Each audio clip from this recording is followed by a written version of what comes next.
The morning after Wren Hartley turned 18, her stepfather dropped a garbage bag on her bed and told her to start packing. It was 7 in the morning. The bag was black, the heavy-duty kind you buy in a box of 50 for yard waste. Vince stood in the doorway with his arms folded and didn't say her name. He never said her name if he could help it. Clothes and personal things only. He said, "Leave the furniture. You've got till noon." Then he walked away. Wren sat up in bed and looked at the bag. She didn't cry. She'd known this was coming. She'd felt it the way you feel a storm in your knees before the sky ever changes. Because Vince had been counting down to her 18th birthday for years. Counting it down the way other men count down to retirement. So, she packed. It didn't take long. 2 pairs of jeans, a few shirts, underwear, a toothbrush.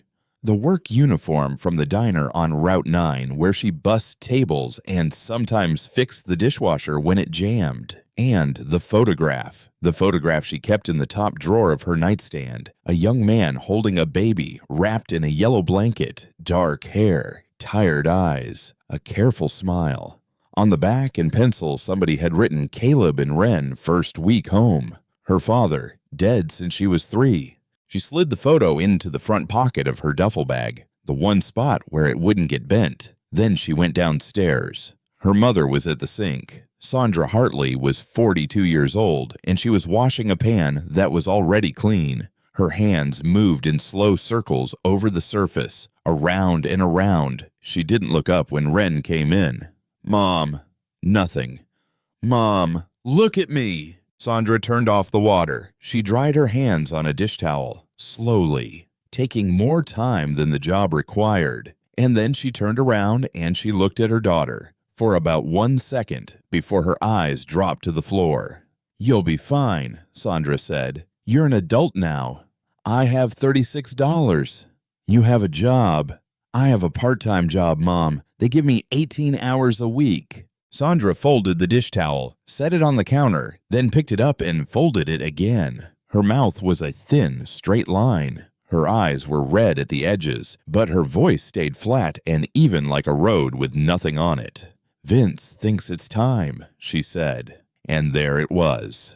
Wren looked at her mother's face, and what she saw there wasn't cruelty. It was something worse. It was relief. She picked up the duffel bag. She walked through the living room, past the couch where she'd done her homework for 11 years, past the television Vince watched every single night, while she ate her dinner standing up at the kitchen counter because there wasn't a place set for her at the table. She opened the front door, and she pulled it shut behind her. What she didn't know, what nobody had ever told her, was that 5 hours north in a town she'd never heard of, a man had spent the last 13 years of his life building her a home and hiding something inside its walls. A man her mother swore had died before she was born. The car was a 2004 Honda Civic. She'd bought it for $800 with diner money. The check engine light had been on for 3 months. The passenger window didn't close all the way. There was a gap at the top that let in the rain and the cold. She threw the duffel in the back seat,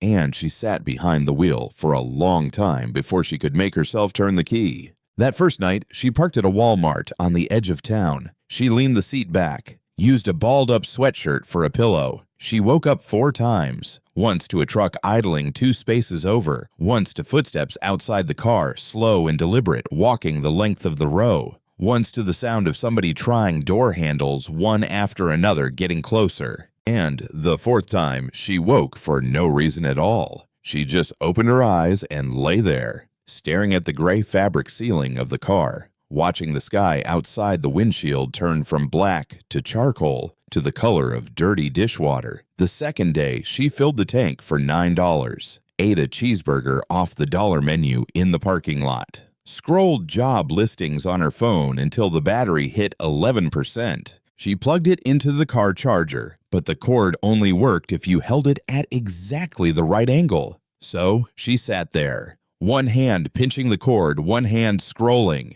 and nobody was hiring. Or nobody was hiring a girl with no address, no references except a diner manager who might not remember her name, and no way to shower before an interview. She kept the photograph on the passenger seat where she could see it. Caleb Hartley, 24 years old, holding a baby. She used to ask her mother about him when she was small. What was he like? What did his voice sound like? Did he laugh a lot? And every time Sandra's face would close like a door. Construction accident, she'd say. That's all there is to it. Don't go digging in the dark Wren. Nothing good lives there. And the grandfather. On her father's side, dead Sandra said, long before you were born. Don't ask me about that man. So Wren stopped asking. By the third day, she had $17 and no plan. She parked at a rest stop under a row of pines, brushed her teeth at the sink in the restroom, splashed cold water on her face, and looked at herself in the scratched metal mirror. Then she sat on the hood of the Civic with her legs dangling and ate cold fries from a paper bag. That's when the phone rang. A number she didn't know. She almost let it go to voicemail, but you don't ignore the phone when you're sleeping in a car. You can't. Any call might be the one that changes things. Hello, Miss Hartley. A man's voice. Older, careful. My name is Walt Brennan. I'm an attorney calling regarding the estate of Eli Hartley. Wren went still. I think you have the wrong number, she said. My grandfather died before I was born. A pause. Miss Hartley, the man said gently. Eli Hartley passed away 6 months ago. He was 78 years old. He lived in a town called Hollomere, about 5 hours north of you. The fries slipped out of her hand. The bag tipped off the hood, and the cold fries scattered across the asphalt. That's not... Her voice caught. My mother told me he died years ago, before I was born. He was alive until this past autumn, the lawyer said. I knew him personally. He came into my office every single year to update his will, and every year he asked me the same question. Wren pressed the phone hard against her ear. What question? A long breath on the other end of the line. He asked whether I'd managed to find you yet, and the world tilted. Because that wall she'd been leaning against her whole life, the wall that said nobody wanted you.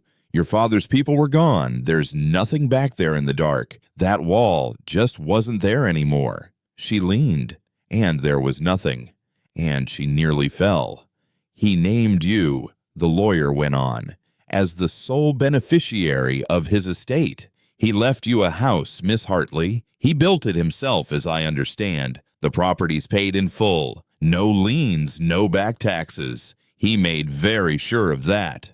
A house, Wren said. The word didn't fit in her mouth. A cabin, up on Old Mill Road in Hollomere. He gave her the address. He told her where his office was, across from the post office on the main street. He said he'd been trying to reach her for months, but the only phone number Eli had on file came back disconnected, her mother's old number. Wren hung up. She sat on the hood of the car for 20 minutes, not moving, looking at the pine trees. Her heart was going hard and slow like a fist, knocking on a door at the end of a long hall. He was alive. Her whole life, he was alive, 5 hours away. And every year he walked into a lawyer's office and asked a stranger if anyone had found his granddaughter yet. She thought about her mother at the sink. Don't ask me about that man. A lie. Not a misunderstanding. Not a kindness to spare a child. A flat, deliberate 15-year lie. Wren got off the hood. She drove into the nearest town and found a used bookstore and sold the 3 textbooks she'd kept from high school. The man behind the counter gave her $18 and didn't ask why a girl that age was selling her books out of a duffel bag. $18. Enough for gas. She got back in the Civic. She set the photograph of her father on the passenger seat, and she started driving north. The drive took the whole afternoon. The suburbs thinned out into strip malls. The strip malls thinned out into farmland. The farmland thinned out into trees and 2-lane roads and nothing at all. She passed a gas station every 20 miles or so. She stopped once for a bottle of water and a granola bar and ate it standing beside the car, watching the sun slide down across a field where nothing had been planted yet. And the further north she went, the quieter it got. until she crossed a narrow bridge over a creek and saw the sign, Hollowmere, population 814. The town was small, not the charming kind of small, just small, a main street with a hardware store, a diner, a white clapboard church with a crooked steeple, a general store, a post office that looked like somebody's converted garden shed. She pulled into the only open parking spot and turned off the engine. The lawyer's office was already dark, almost 5 o'clock. She'd have to go in the morning. So she got out of the car, and she walked into the general store because she didn't know where else to go, and because she hadn't talked to another human being in 3 days, and the silence was starting to feel like water closing over her head. A bell jingled over the door. The woman behind the counter had silver hair pulled back in a loose braid and reading glasses pushed up on her forehead. She was stacking cans of soup on a shelf. She looked up when the bell rang, and she went absolutely still. The can in her hand stopped in midair. She looked at Wren for 3 full seconds, long enough that Wren shifted her weight and wondered if she'd done something wrong. Then the woman set the can down, soft, like she didn't trust her own hands. "You're Eli's granddaughter," she said. Wren froze. "How do you, because you've got his boy's face." The woman came around the counter slow. "You've got Caleb's whole face on you, child. I'd know it anywhere." "You knew my father, knew him since he was knee-high." The woman's eyes were wet now, but she didn't let it spill. "I'm May Dorsey. I ran this store for 40 years, and I was Eli Hartley's neighbor for 30 of them. And his friend." She paused. "His best friend by the end." Wren stood in the middle of the store with the duffel bag on her shoulder. Her eyes burned. She bit down on the inside of her cheek, hard, and she held it together, barely. May didn't try to hug her, didn't make a fuss. She just looked at Wren for a long moment, and then she nodded. Slow, certain, like she'd been expecting this exact moment for a very long time and was glad it had finally come. "He talked about you every day," May said. "Every single day. For 13 years. And that was the thing that nearly broke her. Not the cruelty, not the garbage bag, not 3 nights in a cold car listening to strangers try the door handles. It was this. A stranger in a country store saying her grandfather had talked about her every day. "Have you eaten?" May asked. "A granola bar this morning." May's mouth tightened. She went to the back of the store and came out with a brown paper sack, and she started filling it. Bread, a jar of peanut butter, 2 apples, a box of crackers, a bottle of water, a wedge of cheese wrapped in wax paper. She set it on the counter. "I can't pay for that." Wren said, "I've got $17. "You don't owe me a cent." May pushed the sack across the counter. "Eli paid for this a long time ago." Wren stared at her. "He left money at this store every month for 13 years, May said. "Told me it was for when you came. Said, May, the day my granddaughter walks through that door, you feed her. You hear me? You feed that girl." May's voice wavered and steadied. "I've been setting it aside. I always knew you'd come. I just didn't know if I'd live to see it." Wren picked up the sack. Her hands were shaking. "What was he like?" she whispered. May leaned against the counter and folded her arms. "He was a carpenter," she said. "Built houses up and down this whole county for near on 40 years. Best hands I ever saw. After your daddy died." She stopped, started again. "After Caleb died, Eli went through a bad stretch. The drink. Couple of hard years of it. I won't pretty it up for you. He was somebody I didn't recognize for a while there. And then one morning, he showed up at my door at 6 a.m., sober, shaved, wearing a clean shirt for the first time in months. And he said, 'May, I made a promise to my boy, and I aim to keep it.'" She shook her head slowly. "Got sober that day and never touched a drop again. 13 years, not one drop." "What promise?" But May only shook her head. "That's between him and you, I expect. He hid things, Wren. He told me he was doing it, but he never told me what, and he never told me where." She tapped the counter, said the cabin would tell you when you were ready. "He never came to find me," Wren said, and it came out harder than she meant, like an accusation. "He lived 5 hours away. He never once." "He tried." May's voice dropped low. "Lord, child, he tried everything a man could try. Letters, lawyers, court. He tried for years." Her eyes filled, and this time she let one tear go, brushing it away with the back of her hand. "He just couldn't get through, so he built instead. He said if he couldn't bring you to him, he'd build you a place worth coming to, and he'd make sure it was ready for the day you found your way." The bell over the door hummed in the silence. "How do I get there?" Wren asked. May gave her directions. 2 miles up Old Mill Road. Take the left fork where the road splits at the dead oak. Mailbox with no name on it. "Wren," May said as she turned to go. Wren stopped at the door. "He kept that place spotless. 13 years of work. You take your time with it. Don't rush." He didn't. Wren nodded, and she walked out into the dusk. She drove with the grocery sack on the passenger seat next to the photograph. The road went from pavement to gravel to packed dirt. The trees closed in on both sides until the sky was just a thin gray ribbon overhead. The Civic's headlights swept across tree trunks and a startled deer and a mailbox leaning at the fork in the road. No name on it, just like May said. She took the left, and there, at the end of the road, the cabin was waiting. Small, 1 story. A covered porch ran the whole width of the front with a railing that needed sanding and a single rocking chair sitting empty in the corner. The roof was weathered gray, but it was straight, dead straight. Even in the dim light, she could see the care in it. The door frame had a band of carved trim running along the top, a pattern of leaves and branches hand-cut into the wood, the kind of thing that takes a man weeks of evenings to do. Wren parked, cut the engine, and the quiet rushed in. The key was under a loose stone by the step right where Mr. Brennan's note had said to look. Brass, heavy, warm from her own hand by the time she got the door open. The hinges didn't make a sound. Somebody had oiled them. Somebody had been coming here, keeping things up. Inside the cabin smelled of cedar and cold ash and a faint sweetness she couldn't name. A small living room with a stone fireplace. A kitchen with 1 window over the sink. 1 bedroom, 1 bathroom. Everything built from the same warm-toned wood. Plain, smooth, fitted together with a precision she had never seen in any house she'd ever stood in.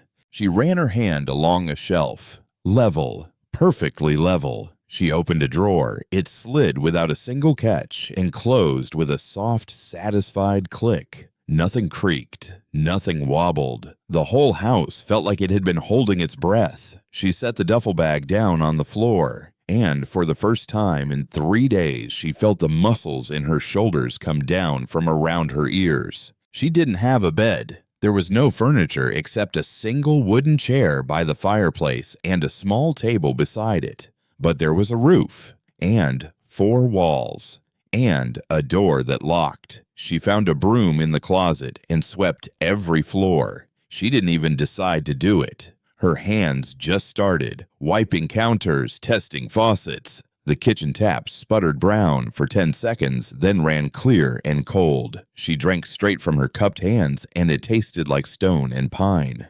Then she made a peanut butter sandwich, and she sat down on the floor of the living room with her back against the wall, and she ate it in the dark, and it was the best thing she had eaten in weeks. That's when she noticed it. The baseboard. The one running along the wall by the fireplace right where she was sitting. It was the same wood as everything else. The same smooth finish, but it sat wrong. Every other baseboard in the cabin was flush against the wall. Tight. Seamless. This one had a gap.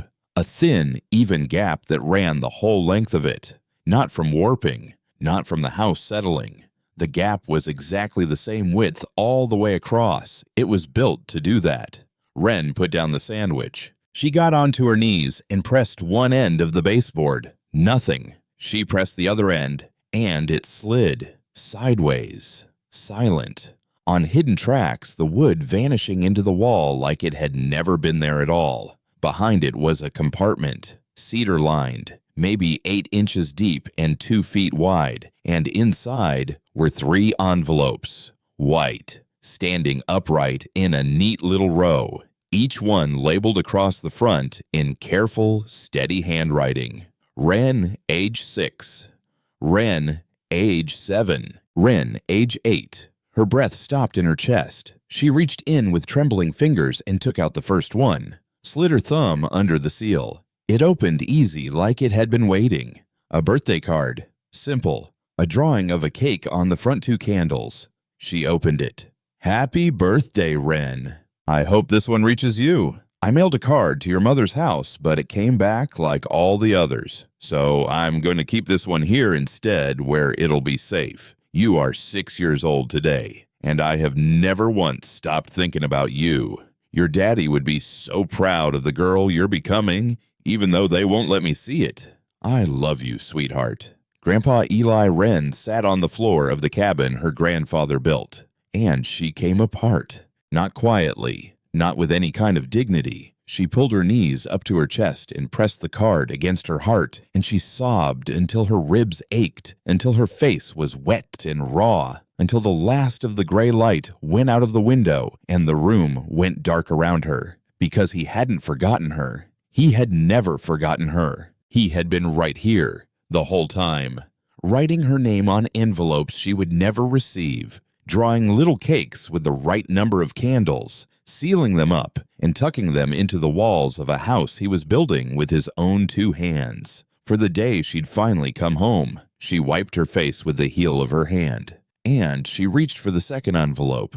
Age 7. A picture of balloons on the front this time.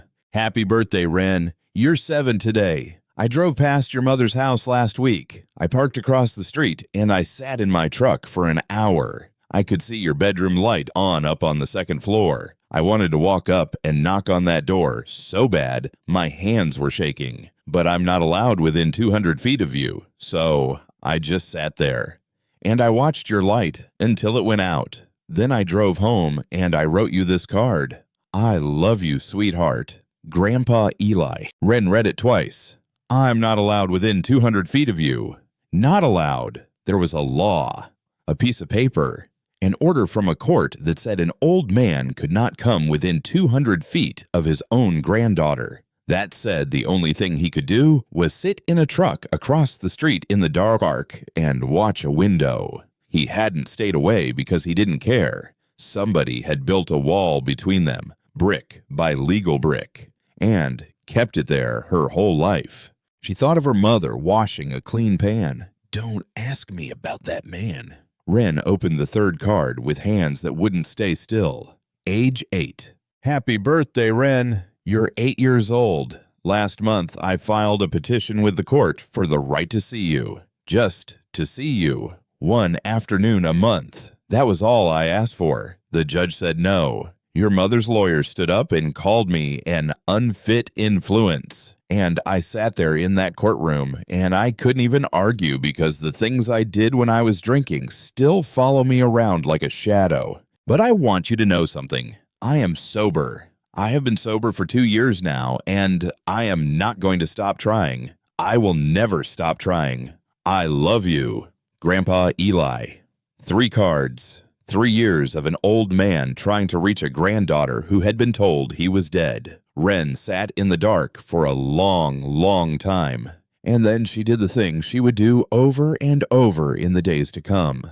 The thing that would change everything. She reached forward, and she ran her fingers along the inside of the empty compartment. It was cedar-lined. The tracks the baseboard rode on were smooth as glass. The fit was perfect. Whoever built this had built it with the same care as every joint in the whole house. A man like that didn't make just one. She knew it the way you know there's another stair in the dark before your foot finds it. There were more. She got to her feet in the dark. Her legs were stiff from sitting. She found the wooden chair by the fireplace, and she dragged it to the kitchen, and she stood on it, and she ran her hands along the tops of the cabinets. She got down on her knees and pressed every baseboard in the living room. She knocked on walls and listened for the hollow note. She pulled the drawers all the way out and looked behind them. Eli Hartley had been a carpenter for 40 years. He knew how to make a thing invisible. She almost missed the next one. The panel under the kitchen sink was a single clean piece of wood, same grain as everything else. But when she pressed along the bottom edge of it just to be sure, just because she was being thorough now, she felt it.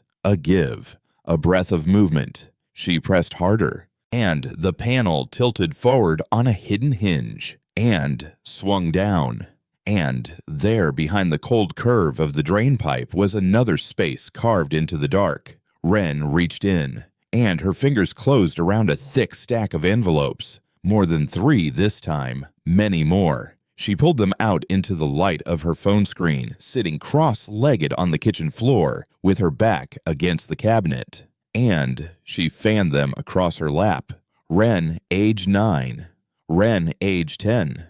Wren, age 11. On and on. A card for every year, each one a little thicker than the last. She opened the one marked age 12, and something slipped out and landed in her lap. Money. A $20 bill. Folded once. Soft from handling. She opened the next one. Another bill tucked behind the card. And the next. 6 years of birthday cash. From a man who lived alone in the woods, saved up, folded into cards, for a girl who would never spend it. And on the inside of the age 12 card, in his careful hand, I send a card to your mother's house every single year, Wren.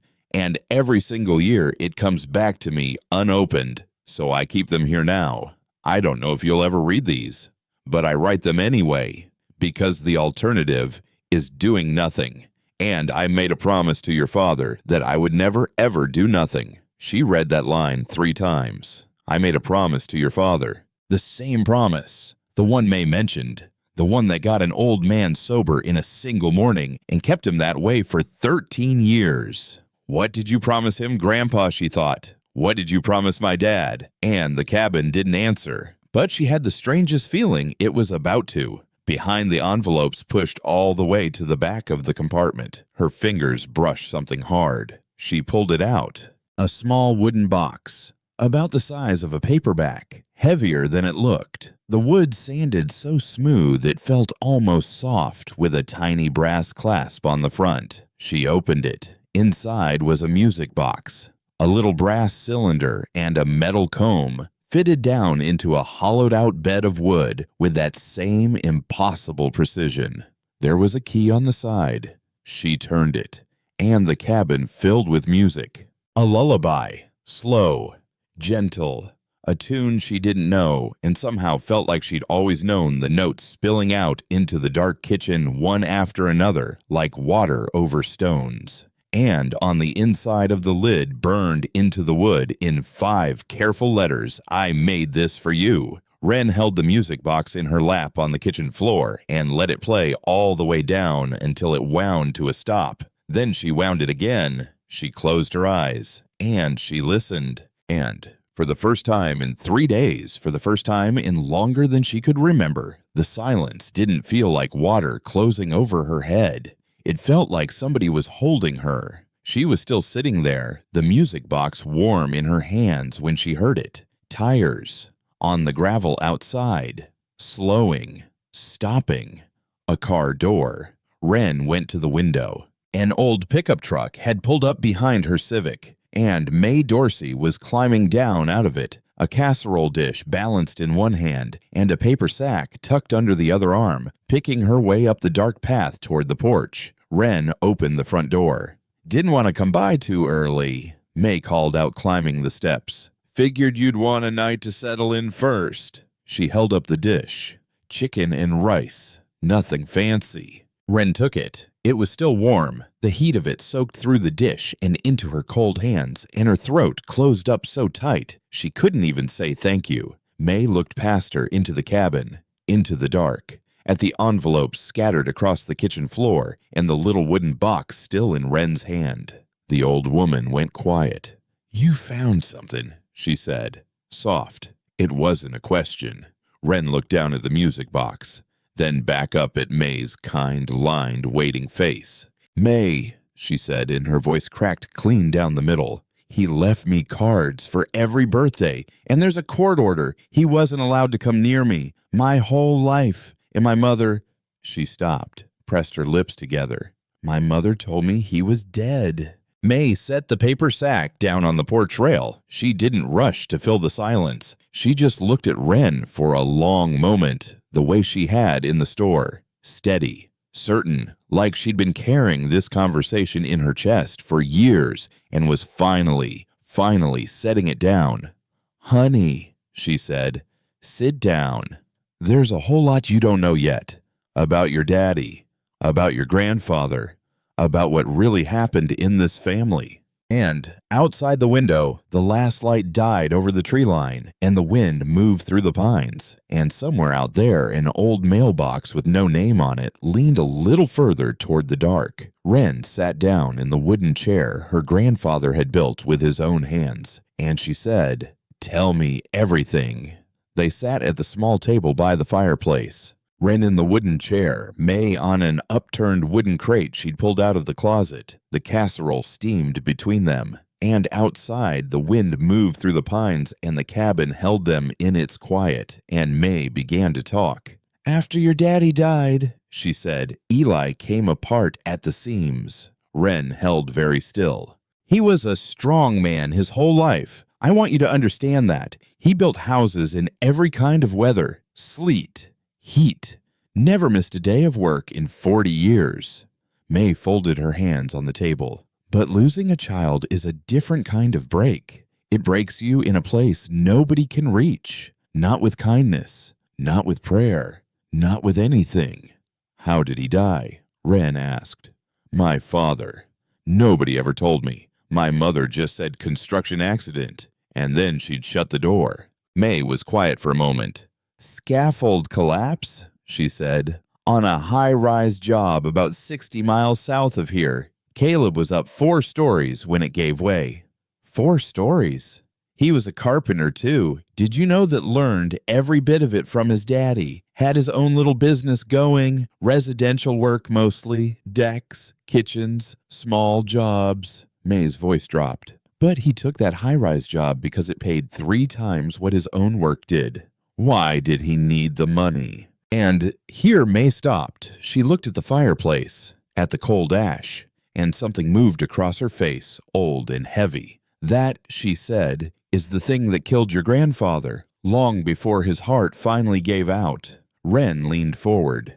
"Tell me." "Eli had a bad heart, had it for years, and it finally got to where he needed surgery or he wasn't going to see another winter." May took a breath. "But the insurance wouldn't cover the whole thing. There was a gap, $12,000 the hospital wanted up front, or they wouldn't schedule it." Wren's stomach dropped. She already knew.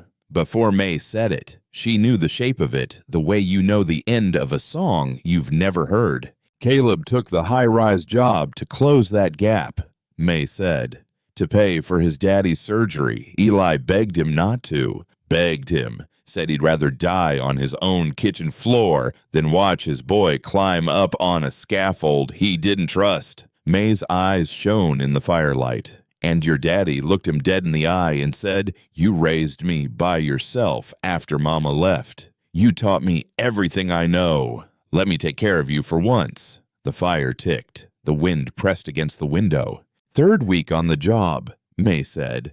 "The scaffold gave out, and Caleb was gone." Wren couldn't breathe, because her father hadn't died in some random accident, some unlucky roll of the dice. He'd died trying to save his own father's life. He'd climbed up onto that scaffold to buy an old man a few more years. And it had cost him everything. "Eli never forgave himself," May said very softly. "Not for one single day. He believed Caleb died because of him, because of his bad heart and his lousy insurance and that $12,000. He carried it like a stone in his chest until the day he died." "Was it his fault?" Wren whispered. "No." May shook her head slow. "Caleb made his own choice. He was a grown man who loved his daddy. But that's not how guilt works, honey. Guilt doesn't care about the truth. Guilt finds a way to make everything your fault." They sat in the firelight for a long time, neither of them speaking. Then May told her about the drinking, the 2 years of it, the man she didn't recognize, the closed door, the unanswered phone, the bottles. And then the morning he showed up at her store at 6 a.m., sober and shaved and changed, saying he'd made a promise to his boy, and he aimed to keep it. "What was the promise?" Wren asked. But May only shook her head again.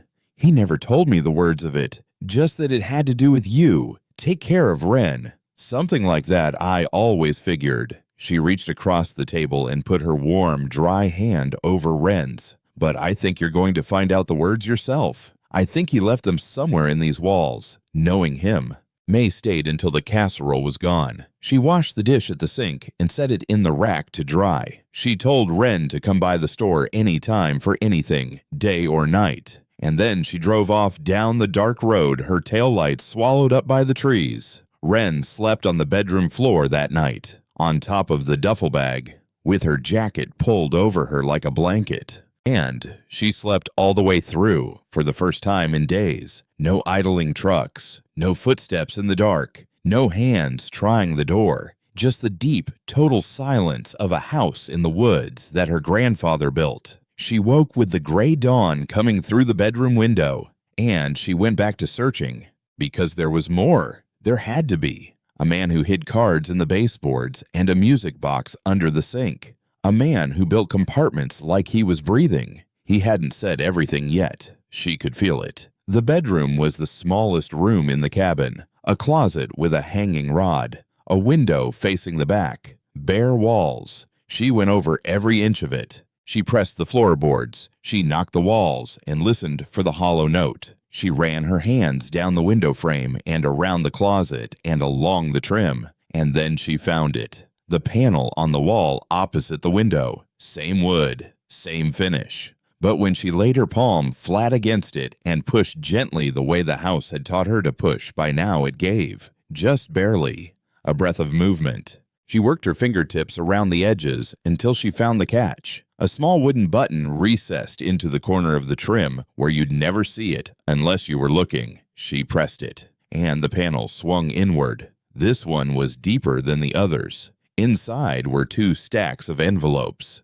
each stack tied up tight with kitchen string. She pulled them out and sat down on the bedroom floor in the cold morning light. And she untied the first stack. These weren't birthday cards. These were letters, long ones, in plain white envelopes. And every single one was addressed to Sandra Hartley, to that house, that exact house, the one Wren had been thrown out of 6 days ago, with a garbage bag, and every single one was stamped across the front in thick red ink. Return to sender. The handwriting on the stamp wasn't a postal clerk's. It was her mother's. Wren's hands went cold. 15 letters. She counted them, 1 for every year. She opened the first. "Sandra, I am sober. I have been sober for 8 months now. I am asking you, please, let me see my granddaughter. I'll come to your house. I'll meet you in a public place, anywhere you say. I'll do whatever you need me to do. She is my son's daughter. She is all I have left of Caleb. Please." She opened the next one. A year later. "Sandra, I've filed the paperwork. My lawyer says we have a real case. I am not trying to take Wren away from you. God knows I would never do that to a girl who needs her mother. I just want to see her. 1 afternoon a month. That is all I am asking for in this whole world." She kept going. The 6th letter, 5 years deep. "Sandra, I know you read these before you send them back. The postmarks show they've been opened. I don't understand what I have done that is so terrible. What did I do that was so unforgivable you would keep a man from his only grandchild? Caleb is gone. Wren is the only piece of him left on this earth. Please, I am begging you. I have nothing left to bargain with. I am just begging." Wren's vision blurred. She blinked it clear and kept reading. The 12th letter was shorter. "Sandra, I've stopped hiring lawyers. I've stopped going to court.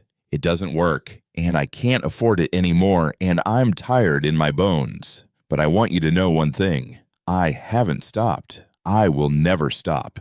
I'm building something for her, and when she's old enough, she'll find me. Or I'll find her. One of those two things is going to happen before I die. I believe that with everything I have left. Wren set the letters down in her lap. Her hands were perfectly steady now. But something deep inside her was not, because she understood now, completely.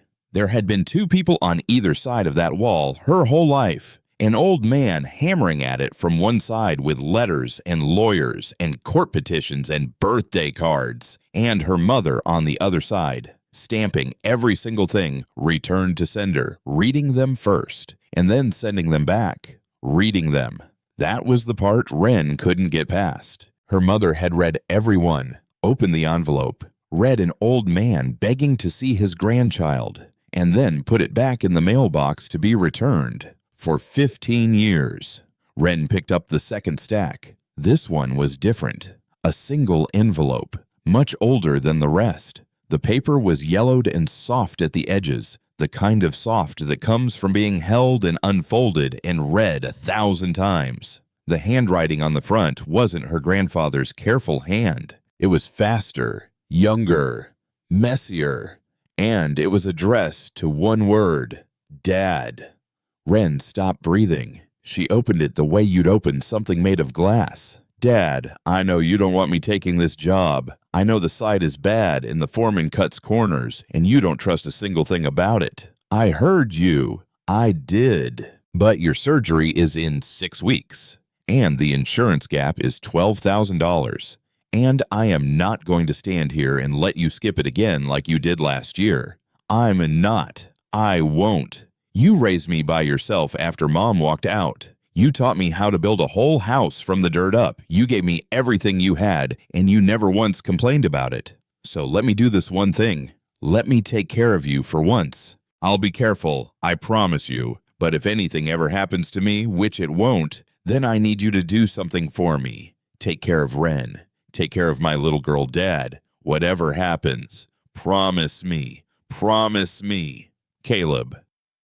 It was dated the week before the scaffold collapsed. Wren sat on the bedroom floor, holding her father's last letter in both hands. And she couldn't breathe. The word swam. The page shook. She pressed it against her chest and curled forward until her forehead touched her knees. And she stayed like that, shaking, not making a single sound in the cold gray light of a room her grandfather built, because now she knew the promise. Take care of Wren. That was it. That was the whole thing. The promise that got an old man sober in one morning. The promise that drove him to court 12 times. The promise that filled a house with hidden letters. The promise he kept for 13 years against a wall that never came down. Her father's dying wish. And her grandfather had spent the rest of his life trying to honor it, and had been stopped at every single turn by the one person who should have helped him. She didn't hear May come in. Didn't hear the truck on the gravel or the front door or the footsteps in the hall, but at some point May was just there, lowering herself down onto the floor beside Wren, not touching her, not saying a word, just close enough that Wren could feel the warmth coming off another living person. They sat like that for a long time. When Wren could finally talk, she handed May the letter. May put on her glasses. She read it slow. And when she finished, she took the glasses off and pressed her thumb and finger against the bridge of her nose and held them there. He never showed me this, May whispered. It was in the wall. Course it was. May let out a long, shaky breath. Course it was. She handed the letter back, careful, like it might dissolve. I knew he carried something terrible. I never knew it had your daddy's own words in it. Take care of Wren. She shook her head. Lord, he spent 13 years trying to keep a promise to a dead man, and your mother spent 13 years making sure he couldn't. Wren folded the letter back along its old soft creases and slid it into its envelope.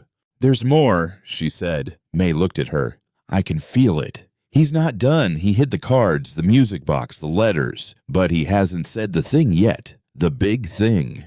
Wren got to her feet, her legs stiff under her. He left these in order, May. Don't you see the baseboard was age 6 through 8? The kitchen was 9 through 14. The bedroom is 15 letters and my dad's. She looked around the small room. He built them in order, one at a time, as he went.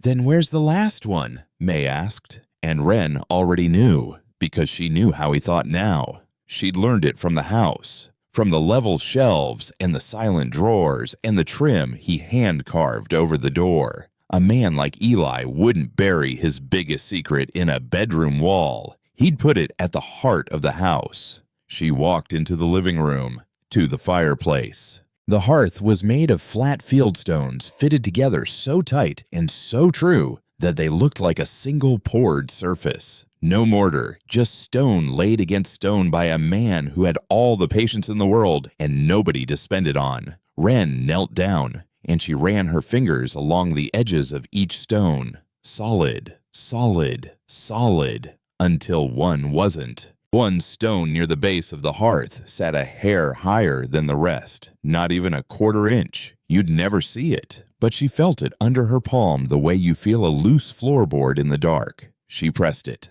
Nothing. She pressed it and pushed sideways, and it shifted. She worked the stone free and lifted it out and set it on the floor. And underneath, set flush into the subfloor, was a small brass ring. A pull. Her heart was hammering now, loud in her ears. She hooked her finger through the ring and pulled, and a section of floorboard lifted on a hidden hinge, smooth and silent like everything he ever made, revealing a compartment underneath the size of a shoebox.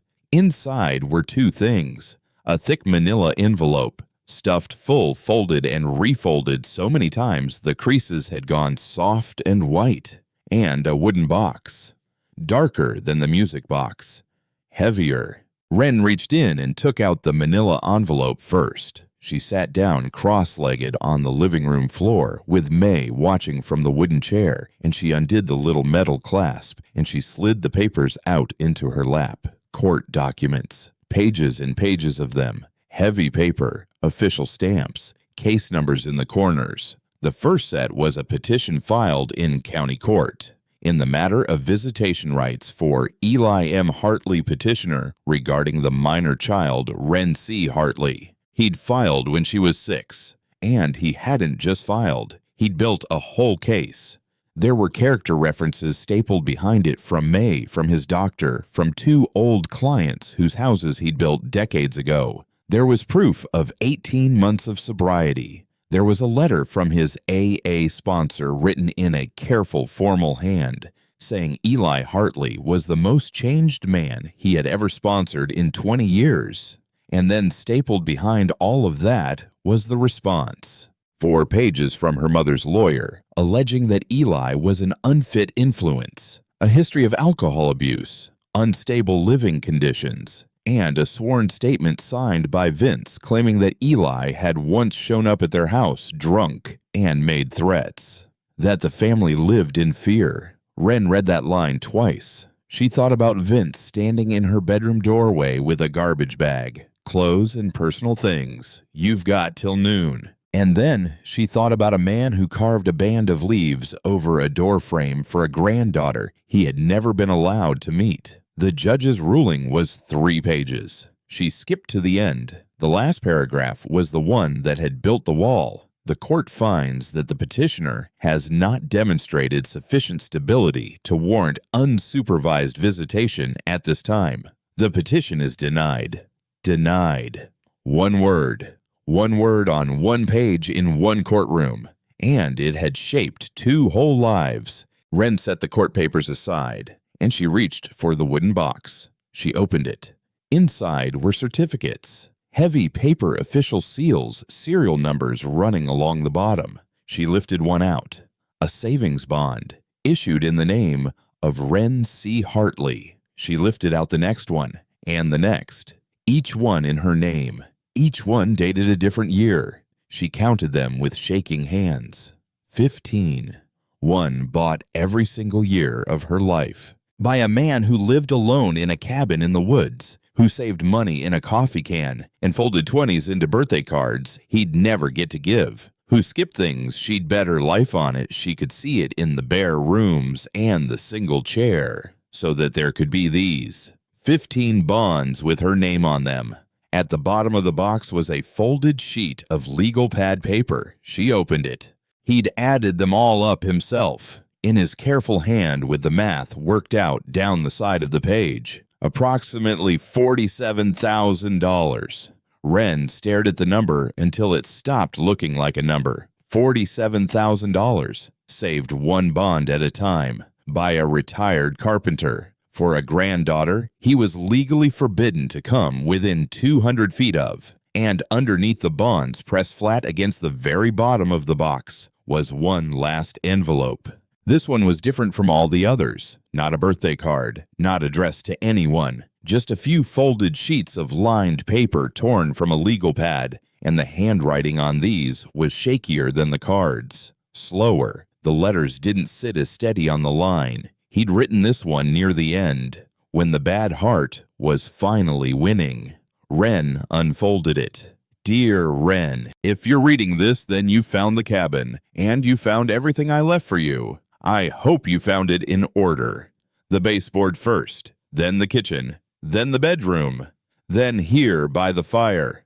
That's the order I built them in, one a year, until I ran clean out of wall. There are no more after this one. This is the last thing I have to say to you. I want to tell you why I hid it all in the walls instead of leaving it with a bank or a lawyer or anyone else. The answer is simple, sweetheart. She can't steal what's hidden in the walls of a house she will never set foot in. Your mother took the money I mailed you. She read my letters and sent them back. She turned every lawyer and every judge in that county against me, but she never came here. She doesn't know this place exists, and she never will. Unless you decide to tell her. Wren's hand went to her mouth. I need to tell you the truth about your father, because I don't think anyone ever has. Caleb died on April the 14th. He was 24 years old. He took that job to pay for my heart surgery because my insurance was worthless, and the hospital wanted $12,000 before they'd lift a finger. I told him no. I told him I would rather die on my own kitchen floor than watch him climb a scaffold he didn't trust. He went anyway. He said, "Let me take care of you for once, Dad." 3 weeks later, the scaffold gave way, and my boy was gone. I have carried that every single day since. My bad heart killed my son, and then your mother took you away from me, and I lost the both of them inside of 2 years. There were days I didn't think I'd make it. There were 2 whole years I didn't try to. But then I remembered what your daddy asked me. Take care of Wren. It was the last thing he ever wrote me, the only promise I had left to keep, and I decided I was going to keep it, even if it took the rest of my life, even from inside these walls, even from the other side of the ground. The bonds are yours. The cabin is yours. Everything I built and everything I saved for 13 years I built and I saved for you. You have your father's hands, Wren. Maze told me things about you the little she could ever find out. She said you're quiet and you're strong and you don't complain. That's Caleb. That is exactly who your daddy was. So whatever she's told you about me, whatever you grew up believing, know this one thing. I loved you every single day. I loved you the day you were born when they let me hold you and you grabbed my finger so tight I laughed out loud right there in the hospital. I loved you when the court said no. I loved you in those 2 black years when I couldn't even love myself. I loved you while I cut every board in this house and hid every letter in these walls. And I love you now. Wherever I am, I love you now. Your grandfather, Eli. Wren sat on the floor of the cabin and held the letter against her chest the same way she'd held the very first birthday card the night before. And she wept. For the father who climbed the scaffold. For the grandfather who waited 13 years. For the wall that should never have been built. For all of it. For every locked door and every returned letter and every birthday candle drawn on a card no child ever opened. She wept until the morning light through the window turned from gray to gold. And May came down off the chair and sat beside her on the floor and put one arm around her shoulders. And this time she did not stay silent. This time she pulled the girl in close and held her and rocked her a little the way you rock a child, the way nobody had rocked Wren since she was 3 years old and her father was still alive to do it. "There now," May murmured into her hair. "There now, honey. You're home. You found your way home. He knew you would. He always knew."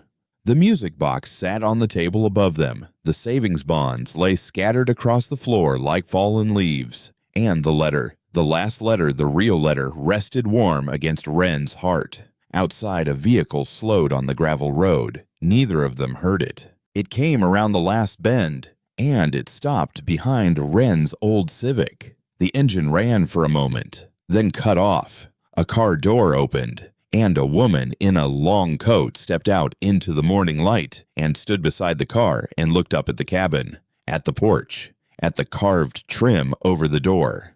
A second door stayed shut. A man sat in the passenger seat looking at his phone. The woman started up the path toward the house, toward the porch, toward the door that her own father-in-law had carved a band of leaves across for a granddaughter she had spent 15 years keeping him from. Inside, Wren lifted her head off May's shoulder because she'd heard it now. Footsteps on the porch. The knock came soft. 3 taps, almost polite.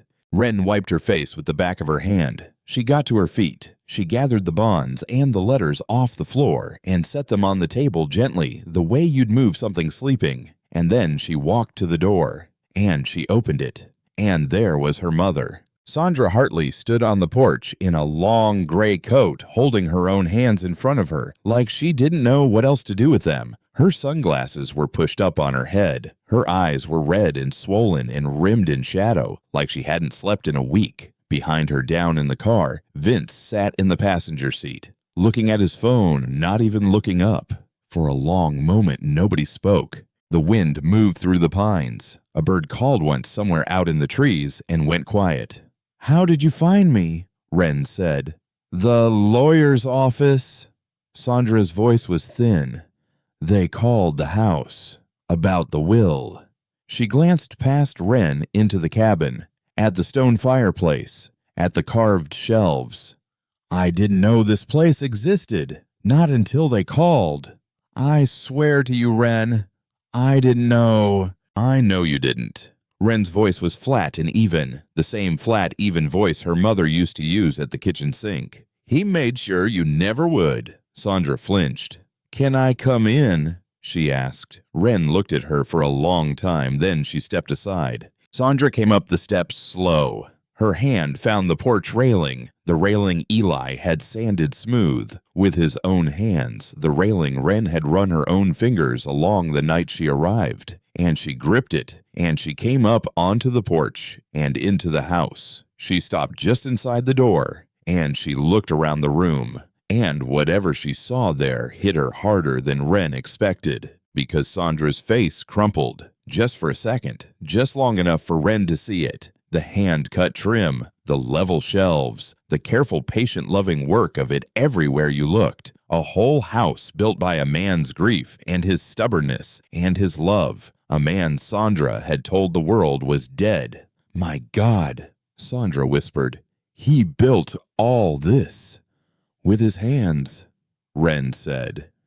"Every board, every joint, for 13 years. May rose from the wooden chair without a word. She gave Wren's shoulder one squeeze, and then she stepped out onto the porch, easing the door most of the way shut behind her, leaving it open just a crack, close enough to hear, far enough to let them be. Sandra didn't sit. There was only the one chair, and she didn't take it. "Wren," she started, "I came here because—" "Why did you tell me he was dead?" The question landed like a dropped stone. Sandra stopped. Her mouth opened, closed. "It's not that simple," she said. "It's the simplest thing in the world, Mom." Wren went to the table. She picked up the stack of 15 letters tied with string, and she fanned them out across the table so the front of each envelope showed. 15 of them. Everyone addressed to Sandra Hartley. Everyone stamped "Return to Sender" in her own red ink. She laid them out like cards. "He wrote to you," Wren said. 15 years begging, And you read every one. She tapped the postmark. These were open, Mom. He knew.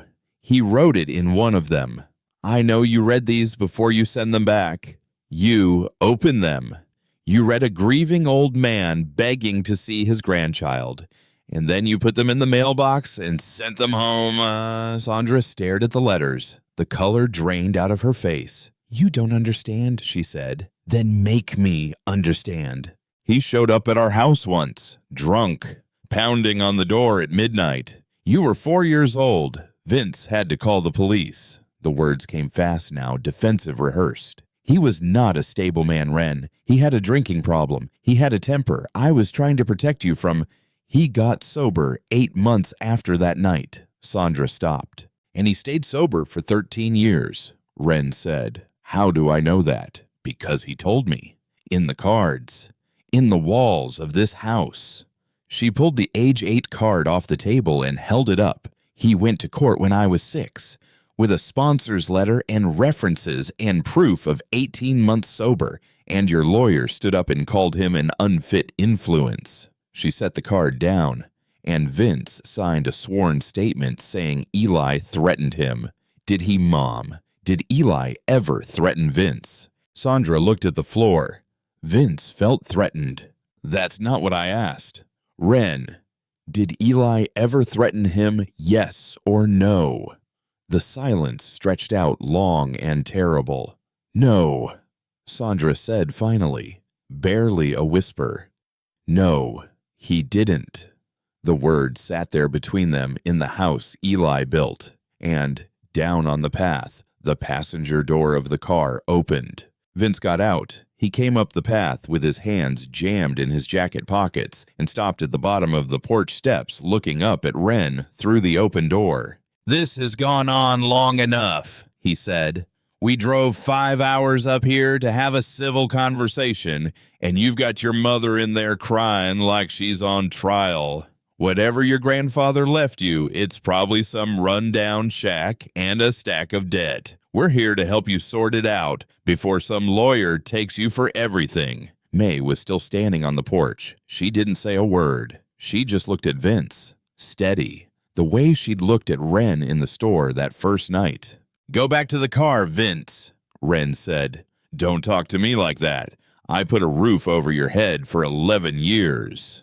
You put a garbage bag in my hands and a deadline on my head. Wren stepped out onto the porch. You are not my family. You never wanted to be. You counted down to my birthday like it was a parole date. Vince's face went red. You ungrateful little... He took a step up.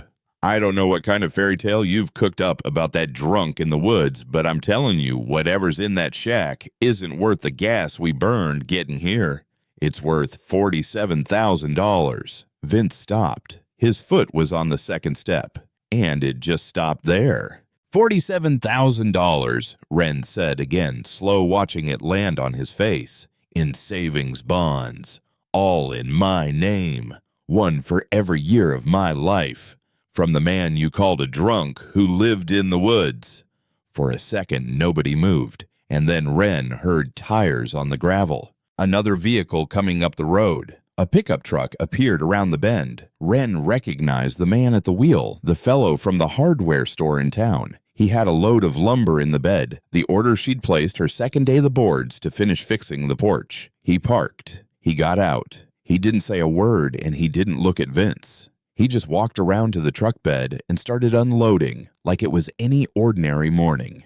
Behind him, a second car slowed and pulled over. The man with the gray beard who drove the rural mail route. He didn't get out. He just sat there, engine running, watching. Vince looked at the hardware man, then at the mail truck, then at May standing on the porch with her arms folded. A whole town, quietly arriving, quietly standing witness. For a girl they had known for 6 days, because her grandfather had been one of theirs for 30 years, and in a town of 814 people, that still meant something. The color drained right out of Vince's face. Sandra, he said, let's go.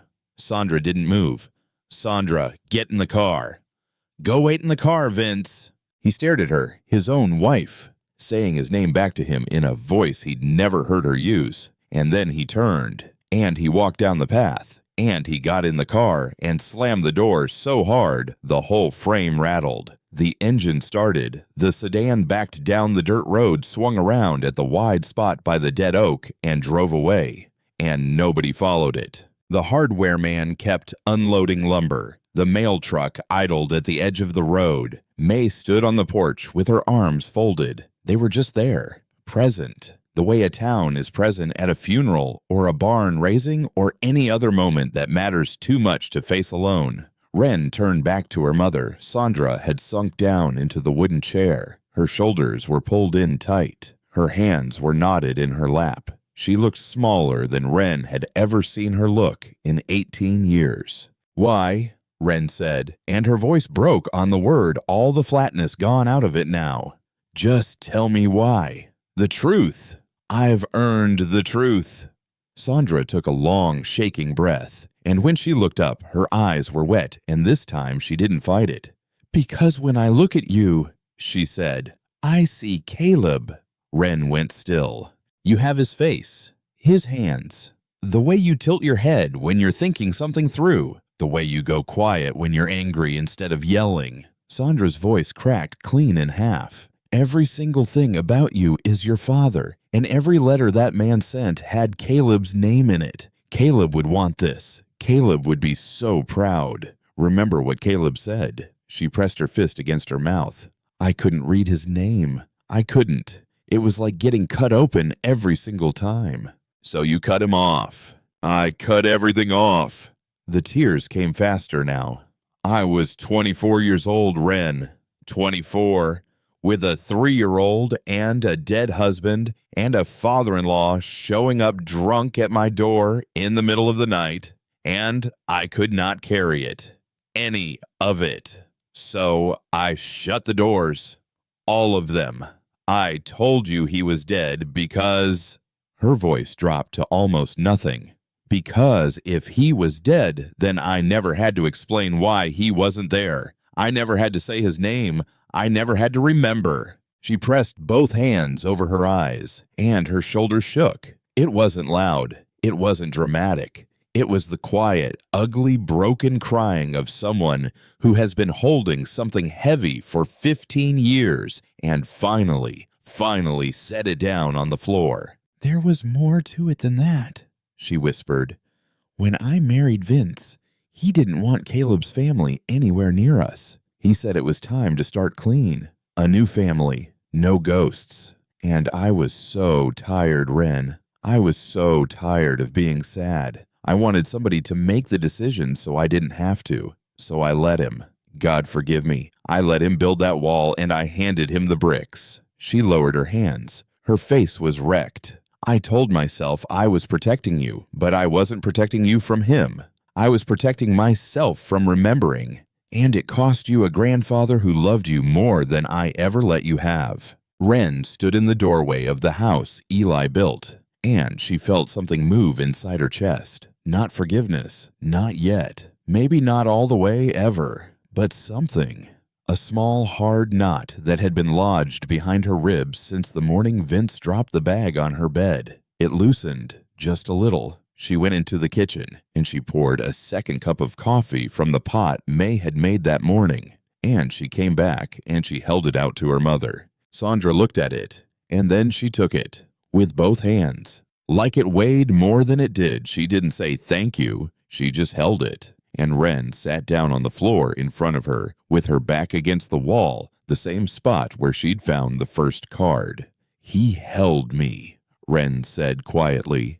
"Did you know that when I was born, he wrote it in his last letter? He held me in the hospital, and I grabbed his finger so tight, he laughed out loud." Sandra closed her eyes. "I remember," she whispered.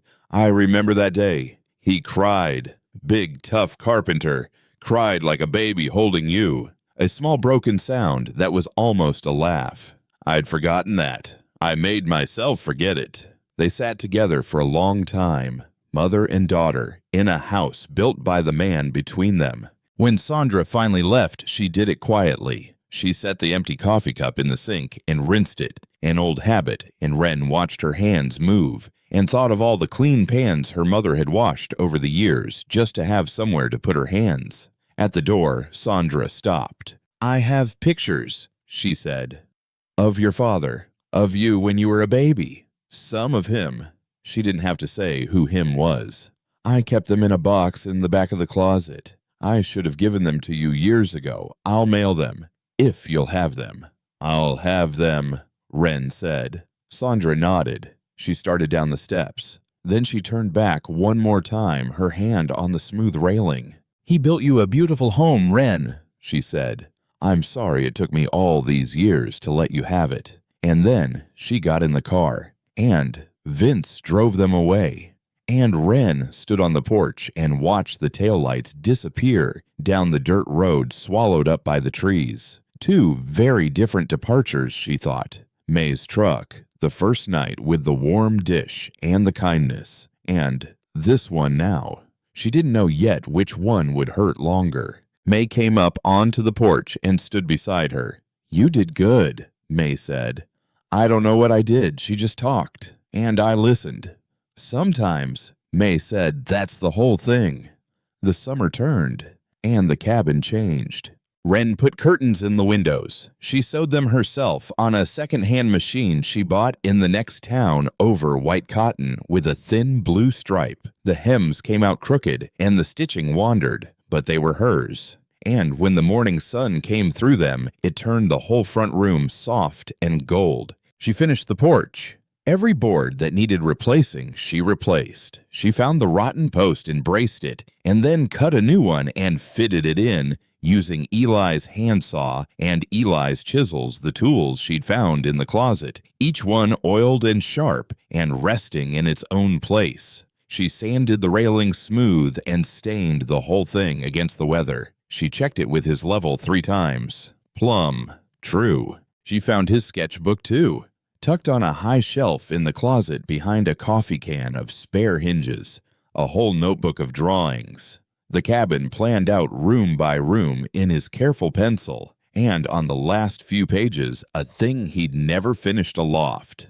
A sleeping space up under the roof with a built-in ladder and a little round window facing east to catch the morning. He'd drawn it all out, the joinery, the measurements, the angle of the stair. He just hadn't lived long enough to build it, so Wren built it for him. It took her the rest of the summer. She enrolled at the community college 20 miles east in the fall design and carpentry, 2 classes, and a workshop paid for out of the bonds. Her instructor, a retired contractor with sawdust permanently in the creases of his hands, watched her work for a week and then told her she had natural hands. "You don't fight the wood," he said. "Most beginners shove it around. You let it tell you where it wants to go." She thought of her father, who learned it all from Eli, and Eli, who learned it from somebody too all the way back. Hands passed down a line, skipping over a wall and finding her anyway. She worked weekends at May's store, stocking shelves, running the register, carrying bags out to trucks for the old-timers, $12 an hour, and lunch from the deli case. And by October, she knew everyone's name, who needed help carrying, who wanted to chat, who just wanted their groceries and a kind word and to be on their way.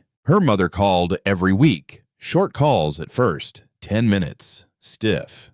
But they got a little longer each time and a little less stiff. And one Sunday in November, Sandra told her a story about Caleb growing tomatoes behind their first apartment, Basil 2, how he'd babied those plants like children. Wren had never heard it before. She wrote it down so she wouldn't lose it. The box of photographs came in the mail. Wren opened it on the porch. Inside were pictures she'd never seen.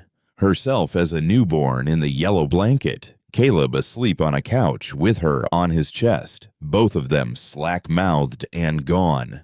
And Eli in a flannel shirt, holding her in the crook of his arm in a hospital room, looking down at her with an expression she didn't have a word for even now. She framed the best ones in frames she made herself in the college workshop, and she set them on the shelf above the fireplace. Caleb, Eli, herself in the yellow blanket. The cabin filled up slow with the faces of the people who had loved her. It was a Saturday in early December when the girl came into the store. Wren was behind the counter restocking the canned goods when the bell jingled, and a girl walked in, 17 maybe. Thin jacket not warm enough for the weather, a backpack over one shoulder, hair pulled back tight, and she stopped just inside the door and scanned the room the way you scan a room when you're not sure you're welcome in it. Wren knew that scan. She knew the rigid shoulders, the way the girl held herself ready to bolt at the first hard word, the careful, quiet way she tried to take up as little space as possible, because Wren had stood exactly like that, in this exact store, 6 days after a garbage bag landed on her bed. The girl drifted to the back, to the sandwich cooler. She looked at the prices. She looked at the few crumpled bills in her hand, and then she put the money back in her pocket and turned to leave. "Hey," Wren said. The girl froze. "You want a sandwich?" "I don't have enough." "I didn't ask if you had enough. I asked if you wanted one."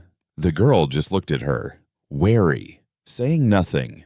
Wren came around the counter. She opened the cooler and pulled out a turkey sandwich and a bottle of water, and she set them on the counter and rang them up and paid for them out of her own pocket. "Here," she pushed them across. "Sit if you want." She dragged the wooden stool over by the window into the warm patch of afternoon sun. "Take your time. No rush." The girl sat. She unwrapped the sandwich slow, and she ate it without looking up. And Wren went back to her cans, and she didn't ask where the girl had come from or where she was going or whether she was all right. She just let her eat. May watched from the back of the store, and she didn't say a single word. When the girl finished, she folded the wrapper into a neat square and put it in the trash, and she came up to the counter. "Thank you," she said. Quiet. "I'm Della." "Wren." She tore a sheet off the pad by the register, and she wrote down the number for the cabin, and underneath it, she wrote her name. "If you ever need anything, you call that. I'm here most weekends, and if you ever want to learn to make something with your hands." She nodded toward the window, toward the world outside. "I've got a workshop out at my place. I teach a few kids on Sundays now. No charge, just show up." Because that was the newest thing, the Sunday workshop. In the old shed out back of the cabin, the one Eli never finished, the one Wren had cleared out and wired up and filled with his tools. 3 kids so far. Then 4. Kids from town who didn't have much and didn't have anybody to show them how. Wren taught them to cut a clean joint, to sand with the grain, to check a thing with a level and trust the bubble over their own eyes. She taught them what the wood had taught her, what Eli's hands had reached across 13 years and a wall and a grave to put in hers. Della took the paper. She looked at it for a long moment. Then she folded it small and put it deep in her jacket pocket where it wouldn't get lost. And she walked out into the cold afternoon. May came up beside Wren, and they watched the girl cross the parking lot through the window. "Eli would have done the exact same thing," May said.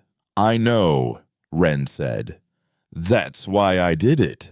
That evening, Wren drove home as the sun went down, behind the tree line, turning the sky orange and then pink and then the deep blue of a winter dusk. She climbed the porch steps she'd rebuilt with her own hands. And she sat down in the rocking chair, Eli's rocking chair, the one that had been waiting empty in the corner the night she arrived, the one she'd sanded smooth and brought back to life. The same chair he had sat in every single evening, the mail carrier once told her watching the road, watching it for 13 years.